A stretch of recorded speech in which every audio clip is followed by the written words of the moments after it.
Pour moi, la chose principale, c'est que 95% de nos pensées, de nos émotions, de nos succès aussi, sont le fruit de nos habitudes. Et il va y avoir des personnes qui, naturellement, ont des habitudes qui mènent au succès et qui ont donc un certain niveau de leadership naturel. Pour la majorité des gens, on va quand même à un moment donné toucher un plafond et pour beaucoup, ça va devoir s'acquérir, justement, d'avoir des habitudes qui conduisent à la réussite et au succès. Et donc, ça demande un processus et un apprentissage. D'où le programme qu'on propose, que l'on a construit ensemble. La première étape, la cartographie du leader. Ouais. Tu pourrais nous en dire un peu plus? Cartographier un leader, ça veut dire aller identifier profondément, intrinsèquement, qui est cette personne, comment elle fonctionne, quelle est son identité, comment est-ce qu'elle se perçoit, comment est-ce qu'elle est perçue, quelles sont ses valeurs, quels sont ses fonctionnements, quelles sont ses habitudes, comme on disait. Qu'est-ce que tu verrais d'autre dans la cartographie du leader? Le carburant, ce qui le fait avancer, quelle est sa vision, si elle a changé ou pas, son histoire, son cercle intérieur, son cercle extérieur, sur quel leader il s'appuie pour amener sa vision, sur quel leader il s'appuie pour se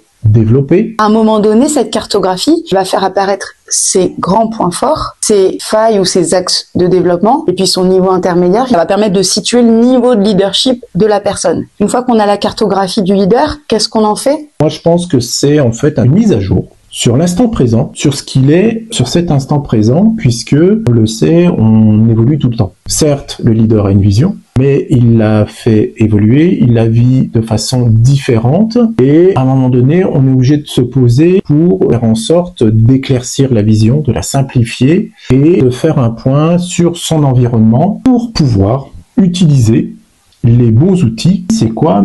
Je vais m'appuyer sur quel leader pour pouvoir faire avancer mon équipe vers la vision, là où je veux aller. L'idée, c'est quoi? C'est de dire, je suis chef d'entreprise, j'ai mon compte d'exploitation devant les yeux, je veux que dans chaque ligne du compte d'exploitation, on ressente ma vision, qu'on la vive et que tout le monde soit tourné vers la même direction. Si je parle de ligne de compte d'exploitation, je parle aussi des différentes équipes, des différents services. Comment les leaders des différents services peuvent s'approprier ma vision, mes valeurs, pour emmener leurs équipes là où je veux les amener, pour que ensemble, on soit tous dirigés vers la réussite de l'entreprise.